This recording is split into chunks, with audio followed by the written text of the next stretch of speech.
Opinions, viewpoints, and beliefs presented on this program do not necessarily reflect those of the management, the affiliates and broadcast partners, or the sponsors. Listener discretion is advised. Scarefest Radio, the radio you can see.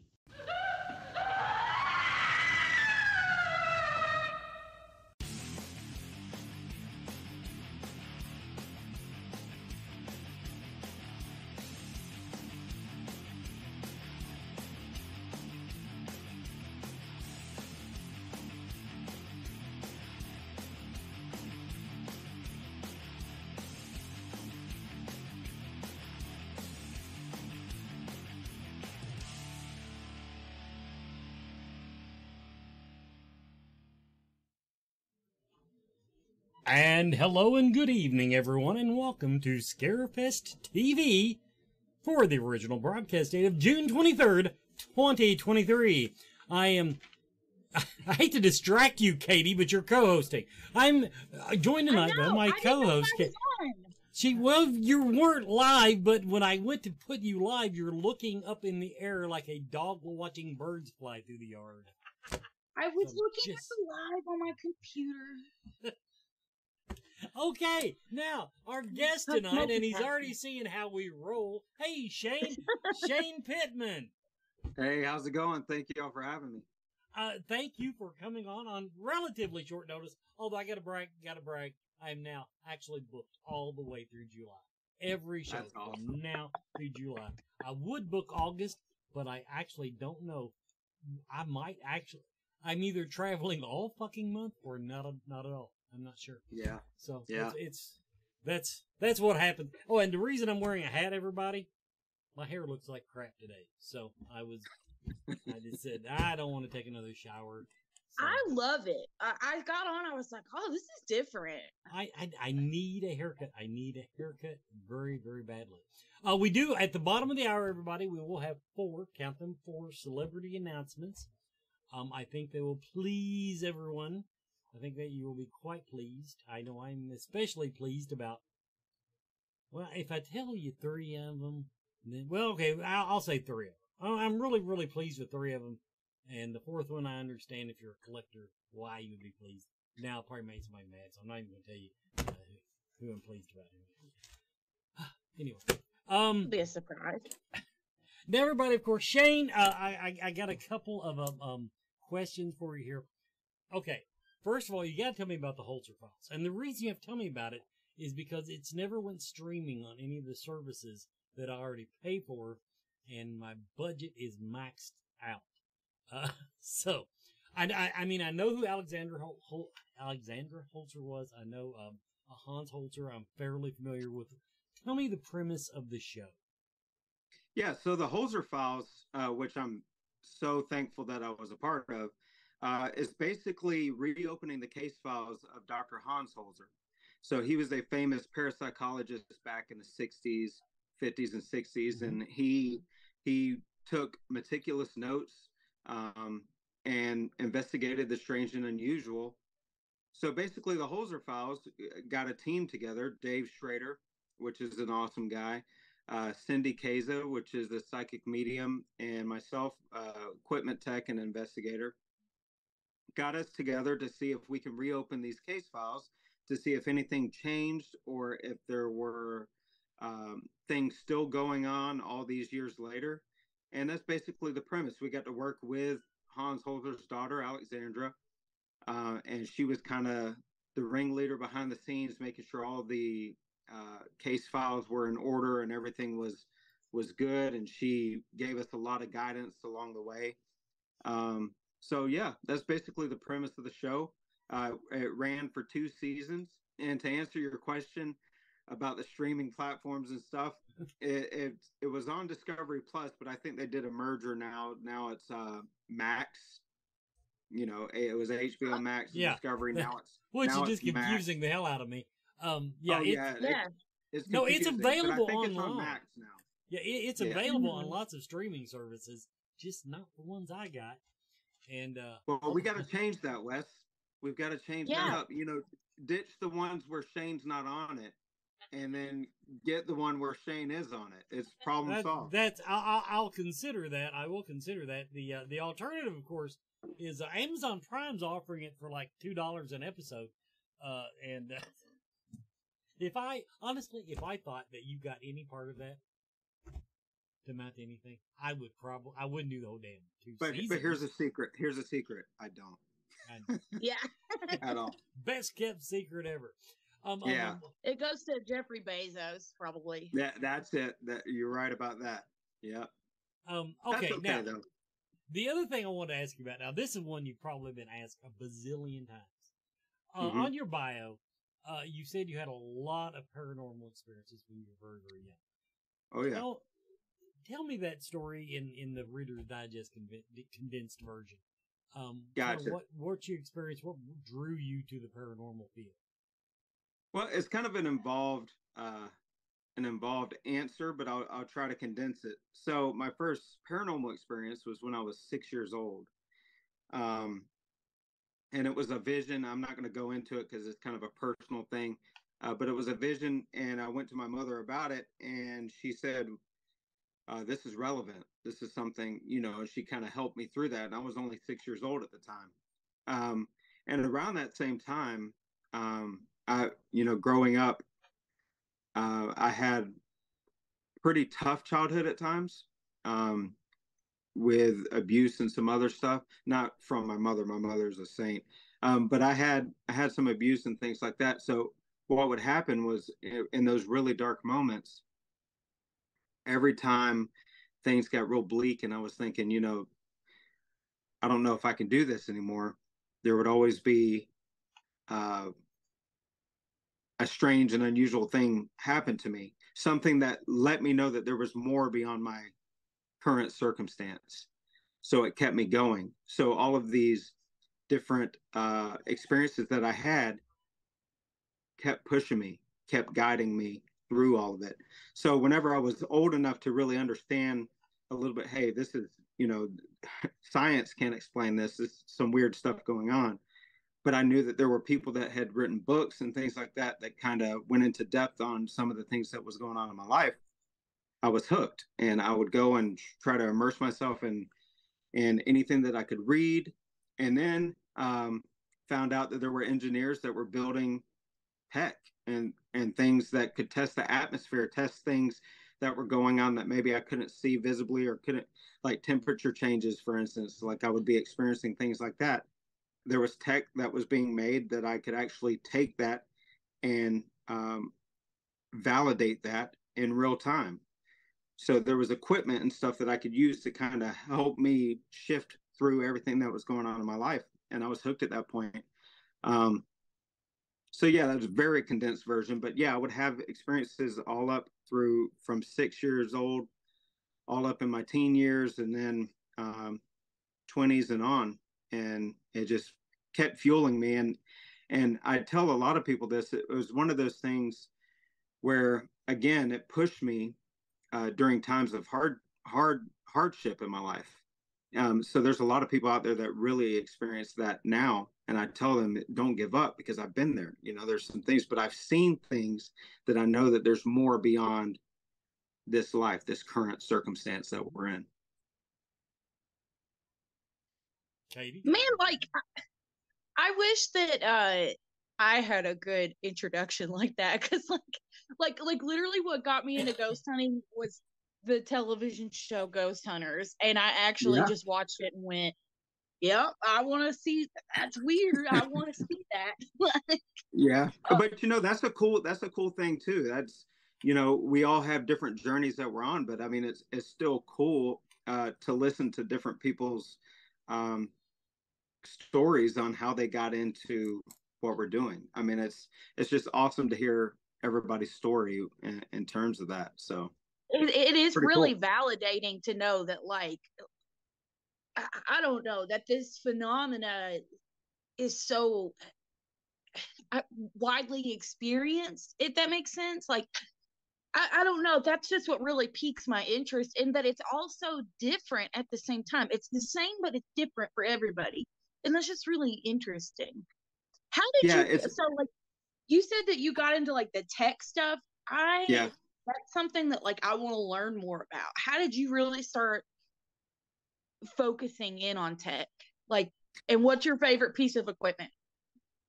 That's a good question. So I started focusing in on tech, kind of like whenever social media first started going a little bit. There were people that were utilizing that. I know Bill Chappell is one of them, who's the creator of the Ovilus, which is a cool little device, and he's created some other stuff. Um, but how I got into it is once I found out that there were these different pieces of tech, I would try to get my hands on them, and I would kind of like reverse engineer it all, like take it apart, see how it works, and kind of see how um, just the mechanics of it all. And just whenever I had a clear understanding of how it all worked, it piqued my interest even more. Um, my favorite piece of equipment, um, and this is going to sound like a very boring answer, but it's a digital recorder. I've Oh yeah. caught I've caught what we call EVPs so many times, just electronic voice phenomena, so many different weird sounds and voices that could not be explained. Nobody would be in the vicinity of me, and I would hear clear voices um, in direct response to things that I was saying. Um, to this day, the digital recorder is one of my favorite pieces of equipment because even though electronic voice phenomena has been studied for quite some time, for some years, we haven't even scratched the surface. We don't even know who or what we're talking to. We just know Yeah. that it's happening. We know that it's happening, and it's something that um, we can't quite explain yet. So, I think that's a good answer. And I think that's always one of those things like I sit in a lot of the panels at Scarefest and everybody says if I was going to start ghost hunting, what equipment should I as a must have? And recorder is it basically yeah, that and just a plain old video camera. I think a lot of people yeah, would say. yeah. I mean, when you're first starting out, for sure, it's a digital recorder or camera. That way, you can document what you're experiencing. Because at the end of the day, um, it's all about the experience. It's about because you're on a journey, you're wanting to know more about it, and when you're capturing the audio and the video of it, um, that's yeah, that's the bare minimum of what you would need to get started. Just because I had to ask, because this is just me being a petty ghost hunter. Mm-hmm. How do you feel about the ghost apps? Does everybody drive you insane for the apps on your phone? Because it drives me nuts. Yeah, so I would say be very careful because with any app, there's um, they're programmed, right? Uh, there's a couple of people that have actually made apps that I trust, and one of those Okay. people is Bill Chappell, Okay. because he's an engineer and he's one of these guys that he makes stuff for us ghost hunters, but Yeah. he will tell you firsthand that he's not even sure if he believes in ghosts. He just knows that there's strange things going on, and he makes gear and different pieces of equipment to test those theories. But he's the first to tell you that he's not convinced there's spirits and ghosts out there. I But he's made respect an that. app. Yeah. Yeah, I respect it a lot. He's made a few apps, and they work with the mechanics of the phone, which our phones nowadays are like mini computers, so they're very high Yeah. tech. But they'll use the sensors inside the phone, and I trust him because he takes it to where the apps still work with airplane mode on, and Mm-hmm. they still work because they use the mechanics of they're basically um, reacting to the environment that's around them. That's all it is. So he makes his apps around that. That's So cool. I trust him. I trust a few others out there. But I would say anybody that's asking about the ghost apps and stuff, just be very careful and do your research. You know, just with anything, do your research. Make sure that you're not believing in just every app out there because there's some out there that tell you that you've got 15 demons right behind your shoulder, and you don't want to freak yourself out. Just be well informed and just do your research. And I say that it's good to use them sometimes. Just got to be the right ones. That's a good answer. That gives me some things to think about too. Yeah, yeah. Okay, we're going to 'Cause, take a commercial break now, everybody. We'll Oh. be right back with more Scarefest TV. Horror. Movie. Fans. For. Life. On Facebook. Find us. For watch parties. For news. For memes. For friends. For life. Horror movie fans for life. Join us. And hello, everybody, and we're back with Shane Pittman, Holzer Files, 28 Days Haunted, just all over the place. A couple questions from the chat room. First of all, someone asked if you're on location right now. So, where are you now? No, I'm at home right now, which is rare. It's rare nowadays. But I'm at home. I had to pick a room, the quietest room in my house. So the frilly little background is my daughter's room, because that's the quietest room right now. So if you're wondering if I'm in this other area, no, it's just my daughter's room. But yeah, I've been traveling so much lately. It's just, it's good to be home for a little bit and get some family time. Now, this one, I don't even know what they're referring to. They say, how do you like your new position? New position. Oh, okay. Yeah. So I am the director of operations as well. I've got a lot of different hats that I wear, but I'm the director of operations for this company called Soultopia, which is a metaphysical shop and stuff. They specialize in just the holistic and metaphysical market. And I took that position not long ago, and I'm kind of overseeing the company and the business there. A lot of people don't know, before the whole TV stuff, that was what I did. I was in executive management for like 16 years, which was basically during that time like glorified babysitting. That's what it was. I babysat a lot of employees. Nice. But yeah, so that's so I'm enjoying it. I'm enjoying being in a field, even having a job like that, being in a field of what I'm already doing with the paranormal and everything else. The metaphysical market, it blends right in with it. Michelle and Roger Welch, which are the owners, they're amazing and do a lot of really good work. So I'm happy to be a part of that. And to answer in the chat room, yes, we have adjusted the volume a little bit. We don't know why it's low this week, though, because it's the same as it always is. But I did turn everybody's volume up. I'll try to get. I mean, Shane, is it on my end or? No, it's on my end. You're loud and clear. But okay, we have a mixing board here, and Shane, you know this. If you go above that little yellow line, then it comes out like it's So we're doing the best we can. Damn it. Yeah, Okay. it's tough. I mean, I'm a tech guy, but tech sometimes gets on my nerves, so I get it. Now, I do want to point out that you were talking about equipment before and how you went out and you bought all the equipment. Now, I did basically the same thing. I bought like 16 video cameras. I had 16 video cameras running at one time sometime. But if I'd have taken them apart, I'd have had 0 video cameras. 0 video cameras. Well, you would have had them. They just might not have been working. Yeah, so I didn't follow in those in that, but I did when I got into it.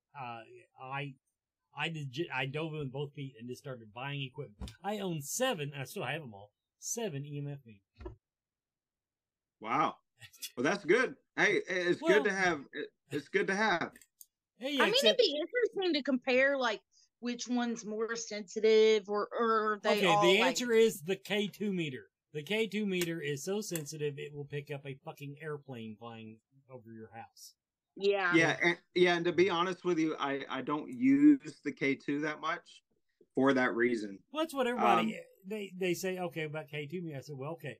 The best thing about a K2 meter is that it's very, very sensitive.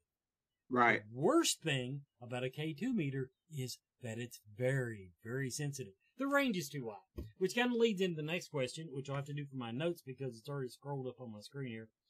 Now, as you work on tech, I'm going to ask a little bit differently than it was in chat room. What area of what we can measure are you drawn to? What do you think that we've got the best chance of getting data that we can actually use or at least repeat? Well, what I was saying earlier is I think the ITC world, like with the electronic voice phenomenon and using digital recorders, I think it's wide open. There's so much we haven't even scratched the surface on that we need to pay attention to. Another thing another piece of equipment that I love that I think it really helps me and sometimes finding natural sources for things is the thermal imaging camera. So the FLIR cameras, because you'll have a screen that tells you in real time whenever there's temperature fluctuations and things like that. So I've used those plenty of times to find the natural sources for things, so I can alleviate people's fears and say, look, there's a draft from a window over here. That's where you're getting the cold spots from. It's not Grandma Betty or anything like that. Yeah. So I think the visual and the audio, even though I know those are broad, I think those are where we can really get data and get repeatable data, because we've gotten so good with, again, having the minimums and maximums as far as with different temperature things. We can tell when something's out of the range of normal. Right. That shouldn't be happening in any environment. You know, though, now, everybody, I agree with him. The FLIR technology is absolutely great. But when you buy one, and I don't care which one you buy, read the goddamn instructions that come with it. That's my biggest objection to the FLIR. I've seen people, these ones that go on your cell phone, the range of them is like 20, the accurate range is like 20 feet. Right. Maybe. Yeah, that's exactly why I don't use them on cell phone, for that reason as well. Yeah. But I've seen people take those things and then they'll shoot it down a hallway, like at Waverly, where the hallway's like a quarter mile, and think they're getting actual data that, is usable. So but otherwise, I agree with you, and because, there you're in the infrared spectrum. Now, this was the second part of that question, was, in the electromagnetic spectrum, where do you think we should be looking? That's why I'm going to word. That's a very good question. I don't know. I not so much electromagnetic, because there's so many things that everything is fueled by that. I think we need to, because I've had a conversation with Bill Chappell about this as well. I think we need to be looking at other things like radio frequencies and different frequencies outside of just EMF, because we focus so heavily on that, but everything around us is operating in that field. So I think we need to I'll toss it over to Katie after I say this. That was my one wish, and I'm told that somebody makes one, but I want an EMF detector that when it tells you that the EM spike is 2.0, it tells you the frequency. Instead of just giving you that range, I want to know what frequency was strongest in the spike. I think that would tell us more. If nothing else, it would eliminate CB radio signals.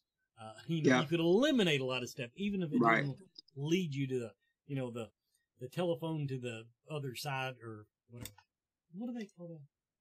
Telephone to the dead. That's it. Telephone to the dead. Yeah. Well, and sometimes we hyper focus on certain things, especially in the paranormal field. We'll focus on things that we feel work.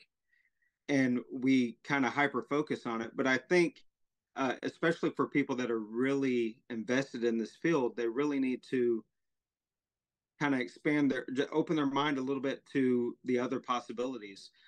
There's different things with infrasound. If you've heard of infrasound, and if it's too high of a level, it can make people feel physically sick. Oh yeah. And a lot of this comes from these AC units and some different things like that have natural explanations. But I do feel like within these different sounds and frequencies, there's an answer to even EVPs. Again, was talking with Bill about that, and he says that he feels like that we're getting EVPs at a level that we can't hear with a human ear, but it's going on a lot more than we think. And sometimes we're just picking up on it at the exact time. That's why whenever you have a recorder and you're asking questions, you don't get full on sentences. Most of the time, it's just random. Sometimes just different words you pick up, because the atmosphere is just at that right level where we're picking up on something. But yeah, it's just a lot of fascinating things that it'll make your head hurt trying to think about it and all that. But yeah, it's so fascinating. Okay, Katie, it's yours now. I'm trying to think, because we're getting close to that halfway mark. Do you believe in ghosts? I'll ask you that. That'll be my question. Good question. And a few years ago I would say yes. And I still believe in strange and unusual, but I don't want to classify them per se as spirits and ghosts anymore, because we can speculate and theorize all day long, but at the end of the day, we really don't know who or what we're talking to. Do I believe there's something outside of our scope of understanding? Absolutely. Is there a possibility of ghosts and spirits? Yes. And I don't want people to misunderstand what I'm saying. I'm just saying, classifying them as that, it's kind of hard, because now I don't know exactly who or what we're talking to. I just know that it's happening. So now I'm wanting to try to figure out what we're actually communicating with, That's I've had to try to change my investigative style, because I read a theory that we're just all these different like universes, or kind of, or timelines of the rubber band theory. Yeah. And I was like, what if it's just String somebody theory, what if it's actually a nurse? Like, yeah. Well, and I use this analogy all the time, but it's something that makes people think. It's like, have you ever walked into another room, and after a couple had just got done fighting, and you walk in there, they're not fighting anymore, but you can feel the tension. So your body is picking up on something, and a lot of people just shrug that off, but that's fascinating if you think about it, that our bodies can actually pick up on tension like that, and it's something that you can't see, but you're still picking up on. So I think a lot of what we're experiencing now, especially in the paranormal field, has a lot to do with the people that are living, that we are contributing to it in some way. Yeah. You're gonna make me think about that.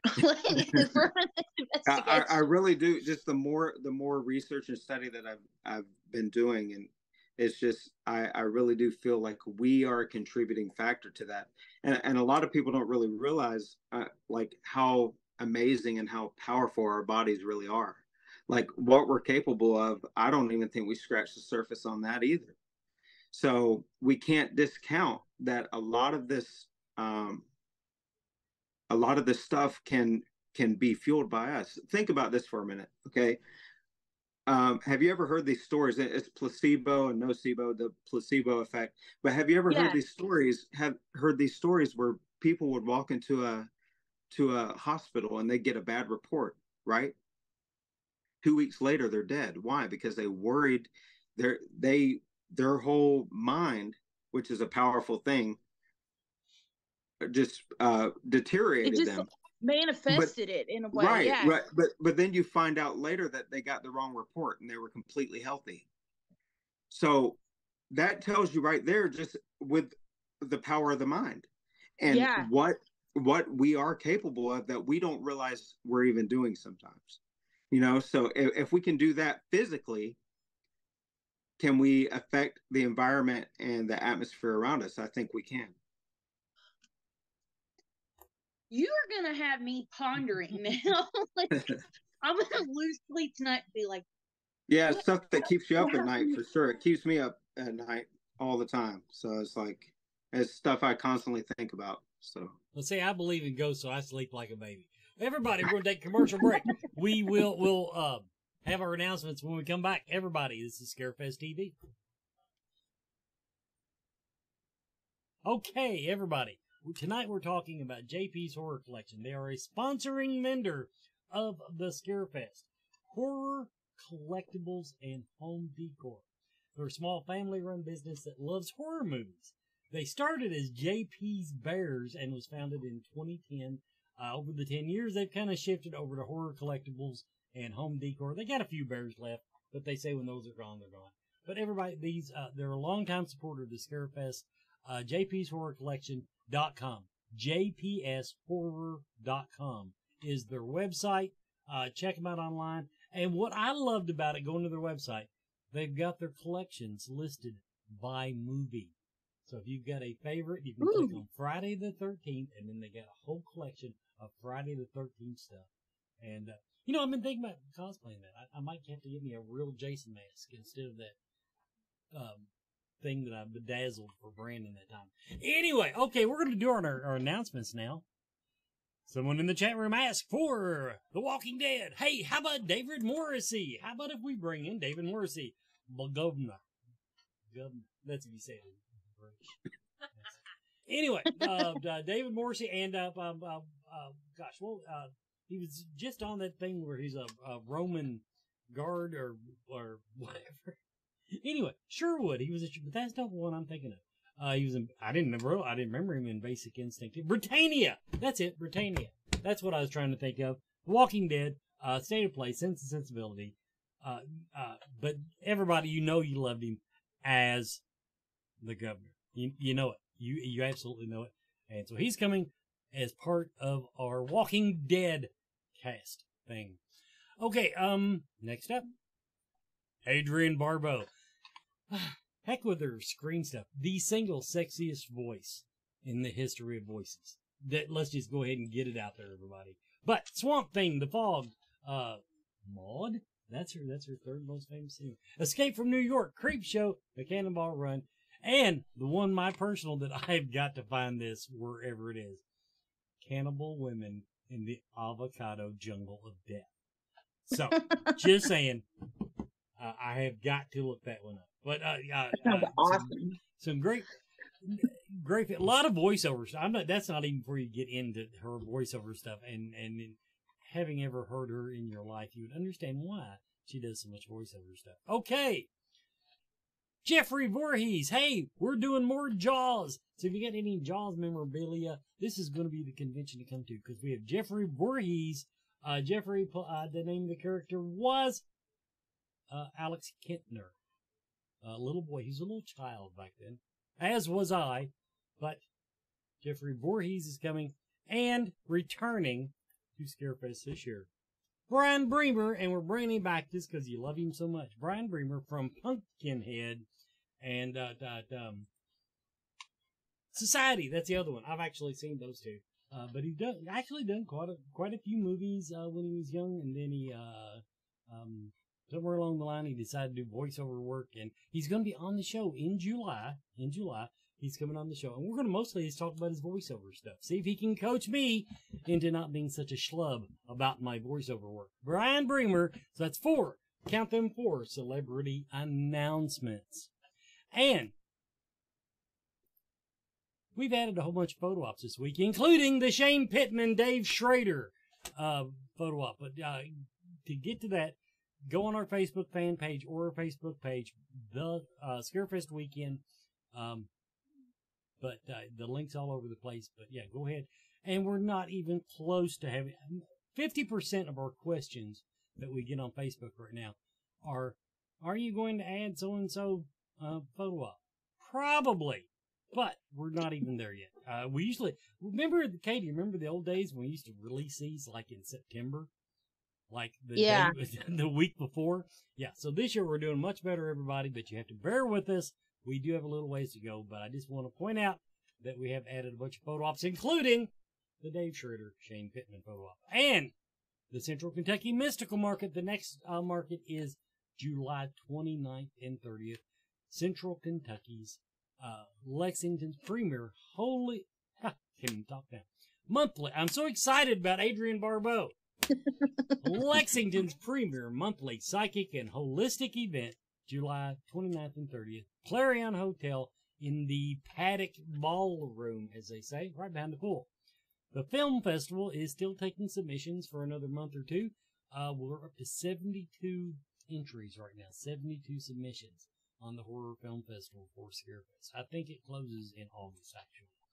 So, if you know somebody who's a filmmaker, tell them to get their entries in now. And, of course, I am 18%, actually, as of today, I didn't change my graphic, 19% of the way towards Sleepaway Camp. I had one person join today. But, okay, so the deal is, if I get 19 people, as low as $1 a month, it's as low as $1 a month, and you get to read my blog, and we do some celebrity stuff, but I will do that character right there from Sleepaway Camp. That is what I will cosplay one day, one afternoon, as little time as I can get by with, at Scarefest. And hopefully have a couple of the ladies from that franchise, Catherine, and Melissa maybe will come over and do a photo op with me. Anyway, point is, I will do that. I will embarrass myself. And if that number rises to 150 by Scarefest, I have made arrangements to get a tramp stamp added to my bike. I can't do it live, though. She does not have a booth. She does not have a booth, so I have to meet her ahead of time, and she's already agreed to do it for me. Yes, I will do that character in with a tramp stamp. And patreon.com/scarefestradio, patreon.com/scarefestradio. And everybody, this is just to kind of give me the disposable funds that I need to fund my rehab from the heart episode I had, and I will be doing a 5K next year. And Shane, you know why I want to do a 5K? Because I want to be on the news. I will be on doing a 5K saying the story will either say man survives heart attack, runs 5K, or man drops dead during 5K. So the question is, though, will you be cosplaying and have the tramp stamp while you do the 5K? Hell I think yeah. that's the important question. You know what? I'll put it this way. I am such an attention whore that I will probably set a goal of, if I get so many subscribers, by the time I run that, I would probably do that. As long as I'm going to wear those shoes up. I would pay to see that. So that might be a good thing to offer on Patreon. The only catch on that is I have to break cosplay. I have to get some really damn good shoes because these knees are almost 60 years old. They will be by the time I run the 5K. So I need really, really good, expensive running shoes. There. Yeah. Okay. Okay. We've talked about. Hey, Wes, I have a question. What do you want? I have a question. Will you be in a photo op for Scarefest in your cosplay? I would pay for that. Will that be on the list of release cosplay or the photo op? Catherine, Cammie, and I'm going to talk to Felissa Rose about it. Catherine's already agreed to do it. We will arrange for a sleepaway camp cosplay, including me in my costume. And I didn't even get into the details whether she put on her little red shorts or not. But yeah, I already know Felissa will be like, "Oh hell yeah, just tell me when." Like, you never know. I'm not in her grace anymore. She's become too popular. She barely even answers my phone calls anymore. Still love her. Oh, you're just calling Felissa Rose. Oh yeah. So anyway, let's get back to our guest now. Gosh dang it. Is your mic on your headset? Okay, I do not know why the little green line hitting the yellow line is not enough. But no, my mic is a Yeti mic. It's right here. I can swing it over in frame if that helps. If you think that will make it better, I'll even turn it towards me a little bit. There. Now. I don't even know where I am now. I have a question because I'm creeping on your IMDb, Shane. Do you write? Okay, so you're listed on the soundtrack for 2 movies. Yeah, I am, and I've tried to have that taken off. Okay. Because that's not the Shane Pittman. That's not the same Shane Pittman. No. I was like, damn, man. Okay, like.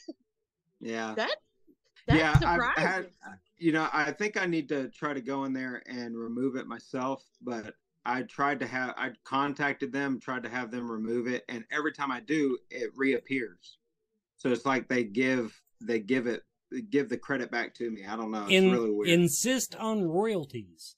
Insist on royalties. Yeah, it's like you're promoting on which my IMDb is nothing, but it's like you're promoting on mine. It's like I should have some royalties or something. But yeah, those 2 things, the soundtrack stuff, that's not me. I'm sorry, I was gonna ask and be like, tell me about that. Honestly, Katie, I assumed it was too because I knew he was in the tech and stuff, and it's not that big of a leap imagining someone doing, well, I'm a musician and stuff, but no, I haven't done anything like that. What if this is a sign that you're supposed to do stuff like that? Maybe it is. Somebody in the chat room did ask, which do you prefer, paranormal investigating or your band? Somebody put that in. Yes, they asked about. Apparently, you're like lead singer or some bullshit, ain't you? Oh my God! It could be somebody. How do I know it's Dave Schrader? It could be somebody's trolling me because they. Dave Schrader is trolling you. Is Dave Schrader? Yeah, Dave Schrader is trolling you. That ass. So he says I look like the lead singer from Skillet. Yeah. So they'll make fun of me all the time and say I look like the lead singer of Skillet. Well, I've got to Google that now. Like Skillet. See, now we're off on tangents, and this is all Dave's fault. Wow. Well, for the record, I spent an entire episode with Dustin Perry one time talking about goats. So these tangents are what we do. Yeah, fainting goats. Good. Well, not all fainting goats. We talk about the ones in the trees. In the trees, yeah. Which caused you to do look like that. So hold on, real quick. Was that really Dave? Yeah. That said that? Yeah. See, I can't see the names in my chat room. I can't see the names. So it was Dave. It was Dave. Yeah. But look, so every time that me and Dave are out in public, though, we always have people screaming from the sidelines, and they'll be like, "Oh my God, is that Rick from Pawn Stars?" Every single time. So I may look like the lead singer from Skillet, but at least I don't look like Rick from Pawn Stars. And I guarantee you that's who asked that fucking question. Because I wrote it down. Which one? Which question? Oh, is Dave Schrader your paranormal hero? Yes, that was Dave. Okay. Yeah. See, yeah. I couldn't see I'm that. throwing him under the bus. Yeah. Okay. Yeah. So anyway. Do I need to answer that? Yeah, go ahead. Tell me. So Dave, honestly, like dude, being serious, Dave is he's like a brother to me, and he kind of swept me under his wing a little bit and kind of taught me a whole lot, especially when I was first getting into all of this as far as on the TV side of things. And he's taught me so much. It's been invaluable. So, I mean, I really do look up to him. Don't tell him I said that, but I look up to him a lot, and he's been a great friend to me and has really helped me out a lot. So how did probably not totally unrelated on the Holzer Files, how did you actually get involved in that specific project? Because I mean, okay, I don't really know you, but as far as I know, that's when you appeared on the face of the earth. Right. Yeah, for sure. So it's kind of interesting. Like I told you, I was doing the executive management stuff, right? And probably 7 or 8 years before Holzer Files was even a thing, I reached out to Alexandra Holzer because her father, Hans, had what they called the Holzer method.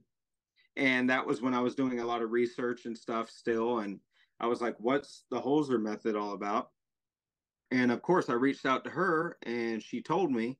And then from there, I worked with her on some events that she did. And this was way before the show was a thing. So fast forward, I'm doing my executive management stuff. And I'm in a hotel room in Coleman, Alabama. And a couple of weeks prior to that, I had submitted my headshot and stuff because a producer buddy of mine was like, hey, there's this thing that you may be good for. Why don't you submit your stuff? And I was like, whatever. It's probably going to go nowhere. But I did it.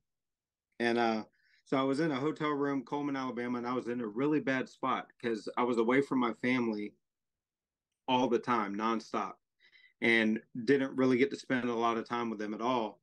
And I was just in a very, very low spot. And I just kind of just cried out to whoever was listening. Was like, look, I can't do this much longer. I need a breakthrough because, I can't be doing this. I can't be away from my family. Not even 30 minutes later, I get a phone call, and it's from the casting director of the Holzer Files.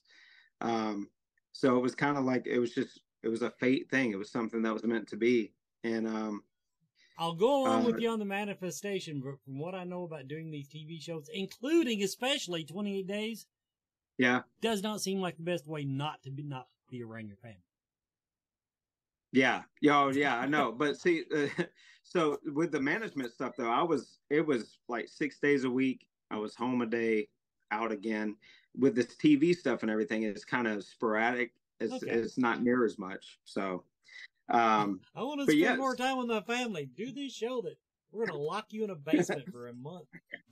No. Like I said, the one that I had before was even worse. So I'll take even the time home now that I have.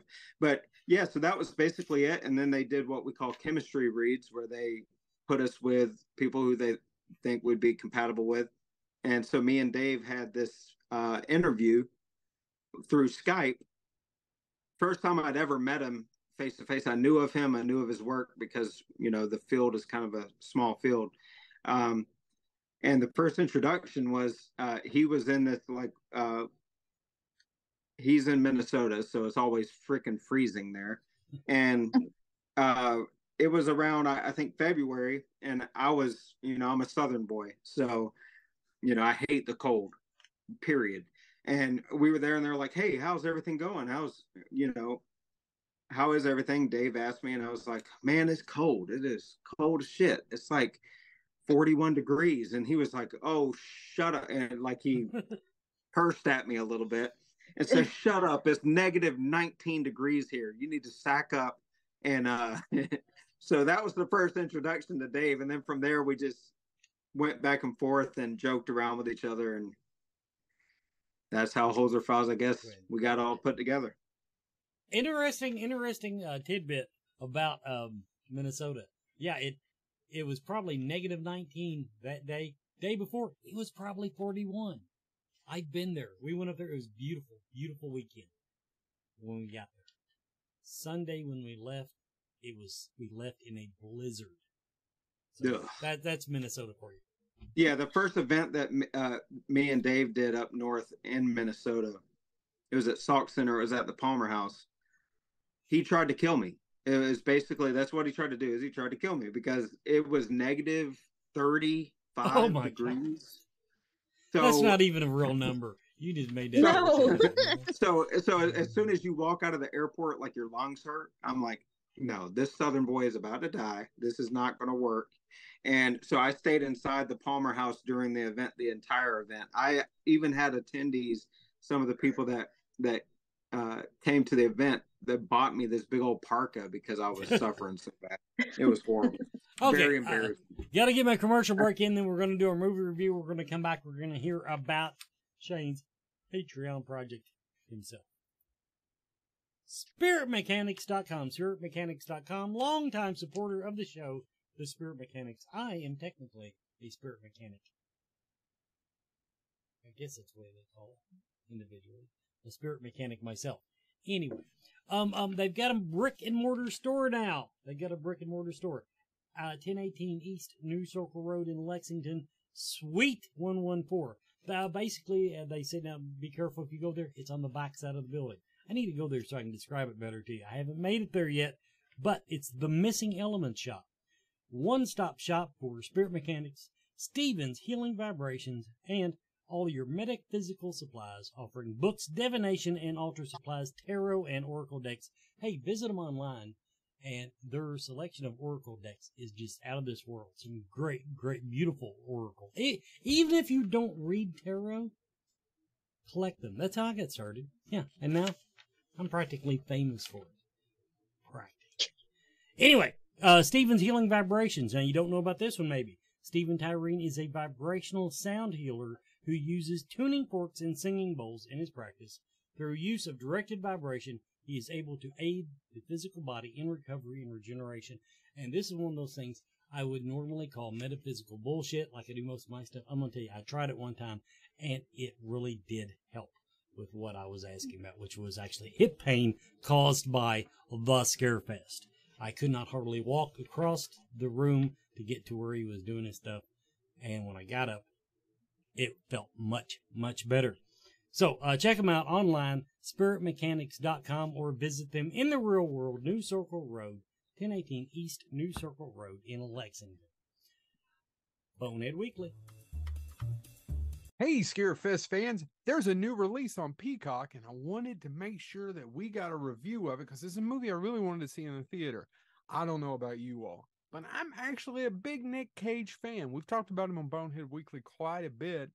I like Nicolas Cage. He takes chances with his acting. Is it overacting sometimes? Yeah. Is he on another plane of existence? Of course he is, but he takes chances, and I appreciate that.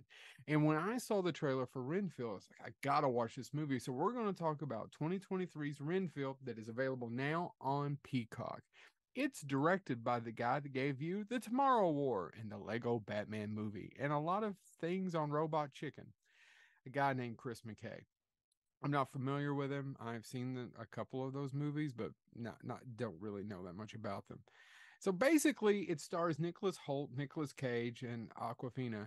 And what it's about is it's a modern day telling of Dracula from Renfield's point of view in the modern day. So Renfield's his henchman, and he's been with him for quite a while. And he tries to help the Count through all of to feed him, take care of him through his business, all the stuff that has to happen. Now, this is supposed to be a horror comedy. Man, I really, really wanted to like this movie because I love Nicholas Hoult. I think he's an unappreciated actor. And I love Nicolas Cage, like I said. It just doesn't. It works in scenes, but overall, I don't know. Nick Cage is really good in it. So is Nicholas Hoult. There's nobody. It just, for some odd reason, doesn't gel together. It doesn't work quite right. There's a lot of, I don't think the movie ever actually knows what it wants to be. I know it wants to be a horror comedy, but there's a lot of action. There's a lot of violence. It's all over the place, and and it's only 90 minutes. Well, I really appreciate it. It's not a terrible movie. Oh, I don't know. I know Nick Cage was one of his lifetime dreams was to play Dracula, and I think he does a pretty good job in this. I just think it needed more of him.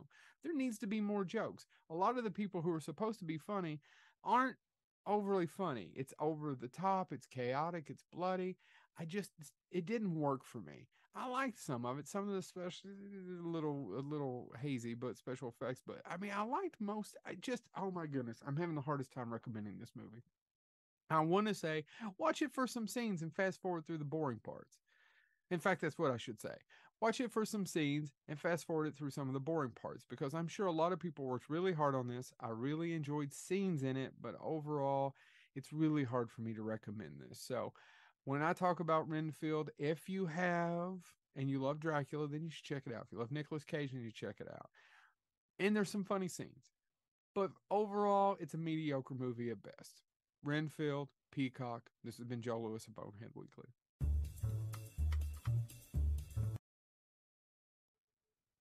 And welcome back, everybody, to Scarefest TV. Okay, Shane, what's going on? I didn't even, I saw something today, but you, were down to your last, 15 or 18, whatever it is you needed to reach your Patreon goal. Tell us what you're doing on Patreon. Yeah. So, if for people who don't know, I have a team called the Searchers, and we do this podcast called The Paranormal Mind, and it's pretty much out on all listening platforms, I guess, wherever you get your podcasts. But we also have a Patreon where we do a video version and do a lot of other cool stuff. But we're doing this thing to where all of once we get to 100 Patreon members, and you have to be signed up for the $25 month tier to qualify. But once we get to 100, we're going to do a drawing for an all-exclusive paid trip to come investigate with me and the guys at a haunted location.